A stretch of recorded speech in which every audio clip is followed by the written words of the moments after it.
మీ నాన్న కోసం, మీ నాన్నకు న్యాయం జరగడం కోసం నువ్వు కొట్లాడు, నేను నీ పక్కనే ఉంటాను అని ఆ రోజు నేను సునీతకు మాట ఇచ్చిన మాట ప్రకారం అవతల ఎంతటి శక్తి ఉన్నా, ఎంతటి వారైనా, ఆఖరికి తోడబుట్టిన వాడు ముఖ్యమంత్రి అయినా కూడా నేను సునీత పక్కన నిలబడ్డా. సునీత న్యాయం కోసం పోరాటం చేస్తుంది కాబట్టి సునీత పక్కన నిలబడ్డా, ఆ రోజు నిలబడ్డా. ఈ రోజు వరకు కూడా ప్రతి సందర్భంలో అవసరమైనప్పుడల్లా నేను సునీతకు మద్దతు ఇస్తూనే వచ్చాను. కాకపోతే ఇటీవల వచ్చిన ఒక అంశం నన్ను ఆలోచింపజేసింది. అవినాష్ బెయిల్ క్యాన్సల్ అయ్యే విషయంలో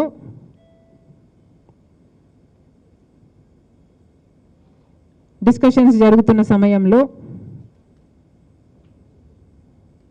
ఒకసారి వెనక్కి వెళ్ళి అంతా ఆలోచన చేస్తే ఇప్పుడు తెలిసిన విషయం ఏమిటి అంటే అవినాష్ బెయిల్ క్యాన్సిల్ చేయాలి అంటూ కోర్టులో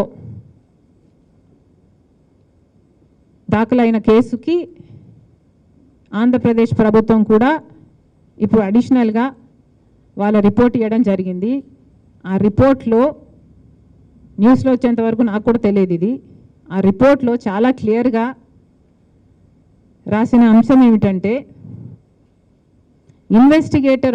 ఇన్వెస్టిగేటింగ్ ఆఫీసర్ని అవినాష్ రెడ్డి వాళ్ళ ఇంటికే పిలిపించుకొని ఇద్దరు పోలీస్ ఆఫీసర్లను, అడిషనల్ ఎస్ఐ, అడిషనల్ ఎస్పీ అనుకుంటా, ఇద్దరు పోలీస్ ఆఫీసర్లను వాడుకొని ఇన్వెస్టిగేటర్ ఆఫీసర్ని తన ఇంటికే పిలిపించుకొని అక్కడ బెదిరించి ఒత్తిడి చేసి తప్పుడు రిపోర్ట్ మీద ఆ ఇన్వెస్టిగేటివ్ ఆఫీసర్ చేత సంతకం పెట్టించారట.